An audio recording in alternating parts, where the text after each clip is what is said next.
Isang magandang araw po sa inyong lahat, sa lahat po ng aking mga kababayan. Siyempre ang Luzon, Visayas at Mindanao, yung mga OFW po natin. Yan, matagal na po nga hindi nakakauwi ng Pilipinas, na lagi dati pumupunta ng MOA at ngayon hindi na po makapunta dahil nasa malayo na po sila dito sa lugar na to, o kaya umuwi na po ng probinsya. Yan po. Ito na po ngayon yung latest update po na dati nating pinupuntahan noon ang MOA, kung saan po nandito po yung pasyalan po. At ito po yung view kapag gabi. Ito po yung ating makikita. Bali nandito na ako guys sa malapit sa dagat. Yan, kung saan pinupuntahan ng mga kababayan po natin. Ito po yung mga pwede nating puntahan guys. Yan, Tipanyay. Yan po yung Tipanyay po. Yan. Ayan naman po yung Japanese. Yan, Ocean Seafoods. Yan, restaurant. Yan, maganda rin po dito guys. Yan, yung dito, naka-costume pa na pang hapon po yung waitress po dito. Yan. At ito naman po yung view ng gabi dito sa dagat po. Yan po yung makikita po natin na nakapalibot po na ilaw. Yan po yung mga barko daw guys. Yan, mga barko nangingisda o kaya yan. Grabe, sobrang ganda po ang view pag nandito ka sa gabi. Talaga namang nakaka-relax. Kaya naman ang dami nating mga kababayan dito na laging pumupunta. Yan po. Grabe, ang dami po niyan guys. Yan oh. Yan po, ang dami.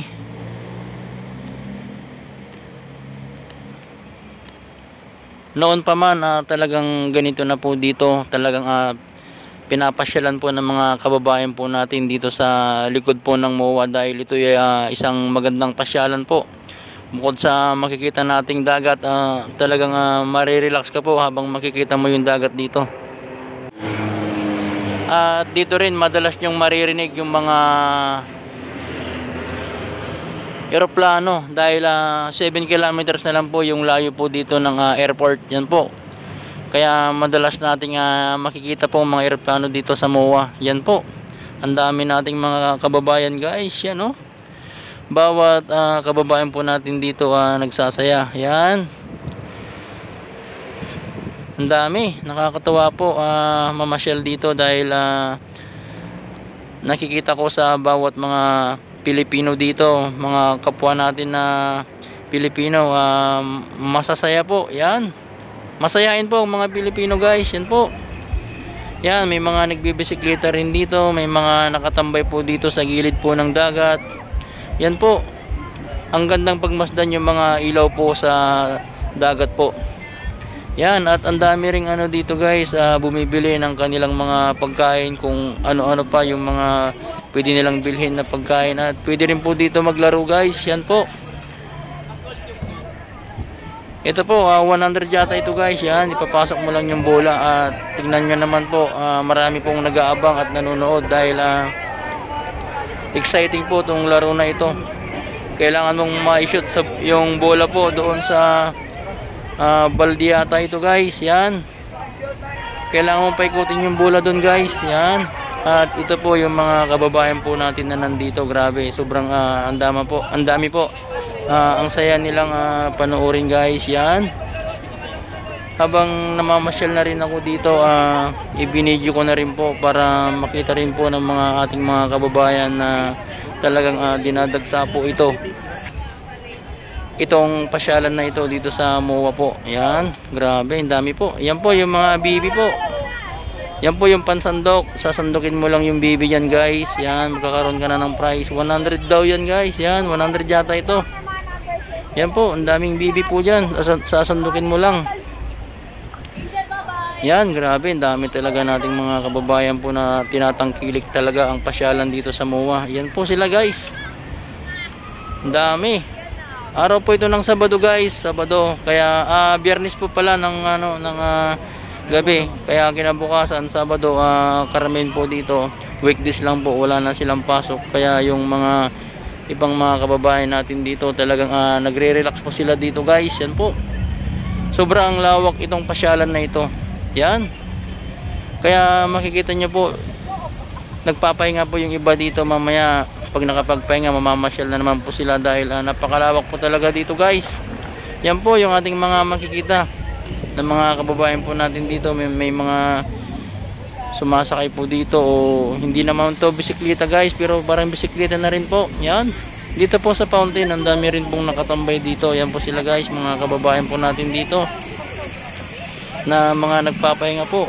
Yan, dala-dala nila yung mga kanilang alagang aso po, yung Shih Tzu at kung ano-ano pang mga aso po dito, yung mga dinadala po nila, yung mga kababayan po natin na mga dog lover po. Shout out po sa lahat po ng mga dog lover po, ng mga kababayan nating Pilipino. Yan, malaking shout out sa inyong lahat guys, mga kababayan natin dyan na dog lover. Yan po, dahil talaga naman ang alaga nating aso, lalo na pag uwi natin ng bahay, sasalubong sila sa atin. Talagang sobrang nakakatuwa at marirelax din tayo kapag ganun yung makikita natin na sasalubong yung mga aso po natin. Yan, kaya yung iba po talagang sobrang mahal na mahal po ang pag-aalaga po ng aso, dahil sila po ay malalambing po at nakakatanggal stress din. Yan, ang dami nating kababayan, may mga nagsiselfie po dito,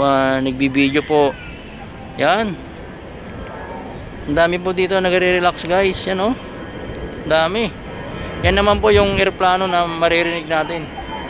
Yan, dahil 7 kilometers lang po yung layo po dito ng airport. Yan, dami nating kababayan, sobrang nakakatuwa po. Yan,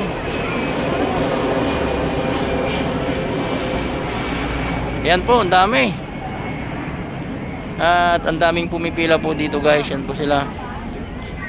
Yan, ito na po yung pinaka-exciting po na rides. Talagang mapapasigaw ka po dito sa rides na to. Ito guys, grabe, ang daming tao po dito. Kaya panoorin po natin sila guys, kung paano sila mag-react o sumigaw. Yan po. Yan, panoorin po natin sila guys. Exciting po ito. Yan, at maraming manunod po sa kanila. Ang dami nating mga kababayan po na nandito na pwede silang mapanood. Yan na po.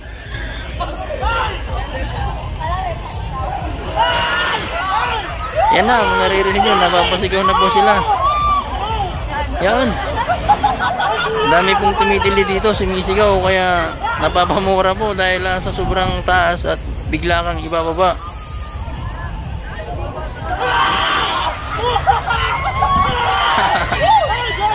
Yan, nakakatuwa silang panoorin dahil sa mga reaction po nila.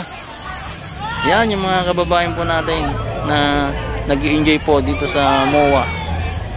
Grabe, ang ganda po. Yan po. Sigawan po sila guys. Yung iba dito gusto nang bumaba. Yan, grabe. Nakakatakot naman talaga ito guys, yung bigla kang ibababa na lang. Yan po.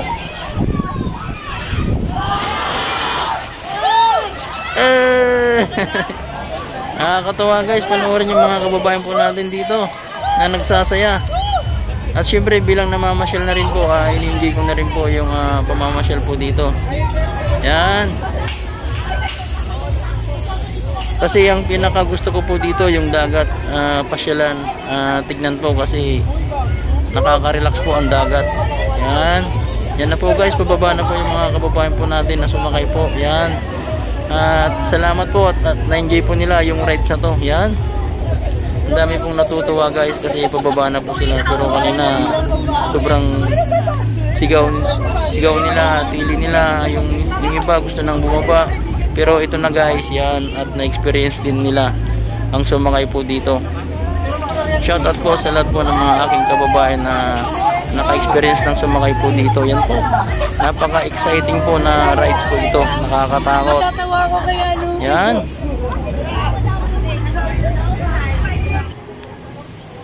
at ito na naman po guys, ang dami talagang mga kababayan po natin dito na namamasyal. Yan po, Nakakatuwa talagang panoorin po sila habang yung iba naglalakad, yung iba naka-standby po dito sa boat po ito guys, sasakay po ng ng barko.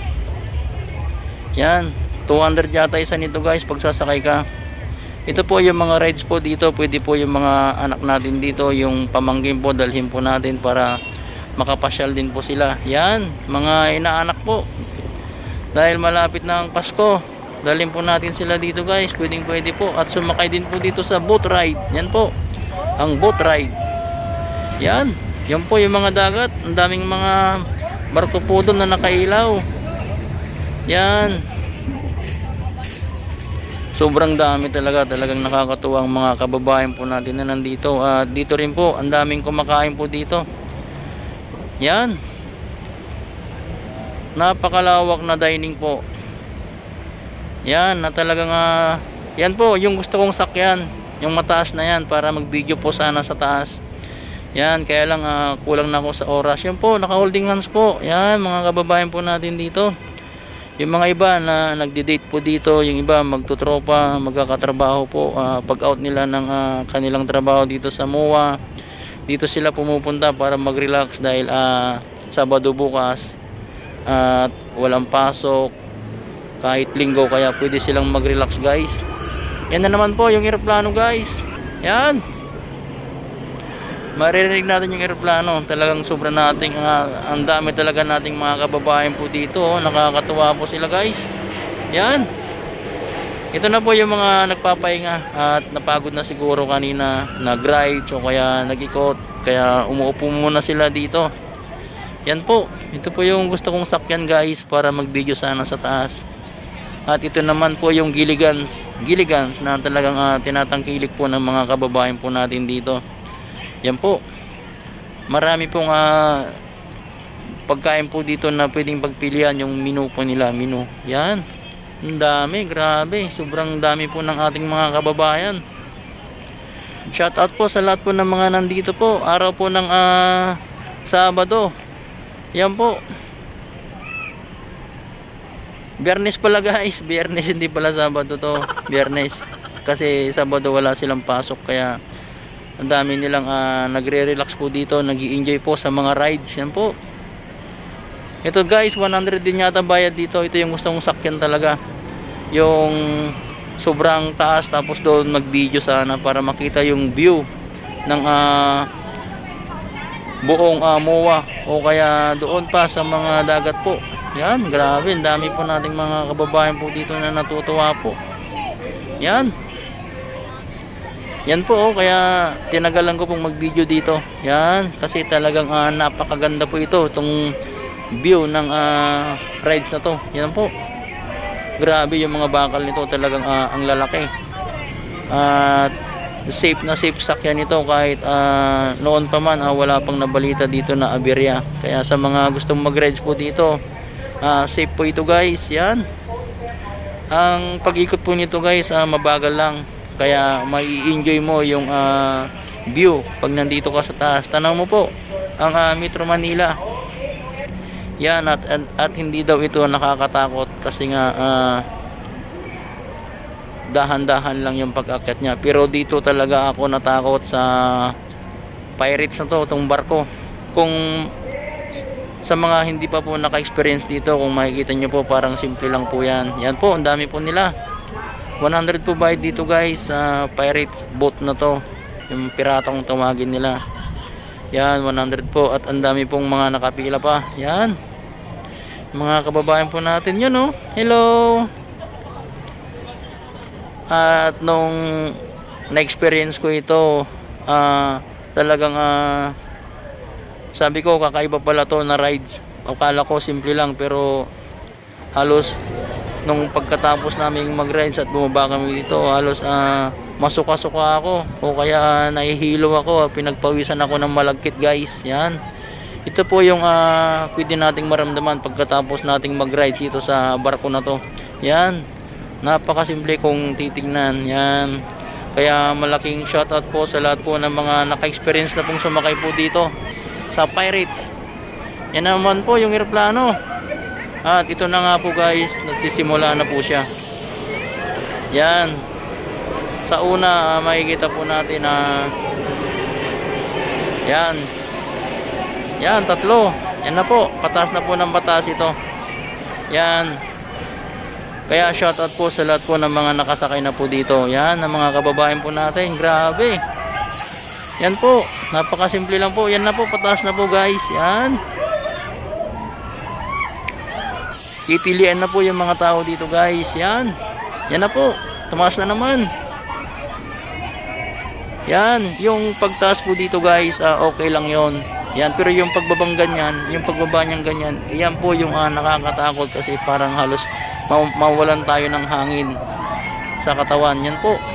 Kaya dapat pag nandyan ka na sa yan, pag nandyan ka sa taas niya guys, yung paghinga mo, ipunin mo na para pagbaba may baon kasi baba na hangin para hindi ka mawalan ng hangin. Yan po. Yung iba po dito ang ginagawa nila, tumitili po sila para yung kaba mawala po. Yan. Kaya pag mag-reds po kayo dito, mas maganda sumigaw po kayo o tumili para hindi po kayo mahilo o sumuka pagbaba nyo po. Dahil marami pong sumusuka po dito sa rides na to. Yan. Sa lahat po ng sumuka na po dito pagkatapos ng ride, isang malaking shoutout po sa inyong lahat. Yan. Yan na po guys. Grabe na yan. Antas na po nito. Yan. Kung makikita lang po natin, simple lang, pero sila yung nararamdaman nila hindi na po, kakaiba na po dahil yan na po, grabe. Sobrang sigawan na po dito yung mga kababayan po natin. Yan po. Yan na naman. Grabe. Yan, pagbaba, yung pagbaba. Yan, ang matindi. Yan, kapag paangat sa kabila, yan, okay lang. Pagbaba, yun, ang pagbaba ang matindi guys. Kaya magbaon ka ng maraming hangin pag nasa taas ka na. Yan na po, ang dami nating mga kababayan po natin natangkilik din ang rides na to dahil sobra namang nakaka relax din. Yan po. At exciting po ito guys. Hindi po basta-basta na rides ito, kaya dapat malakas loob mo dito. Akala ko nga nung una dati simple lang, kayang-kaya ko. Yung pala kaya ko palang mahilo. Yan po, grabe.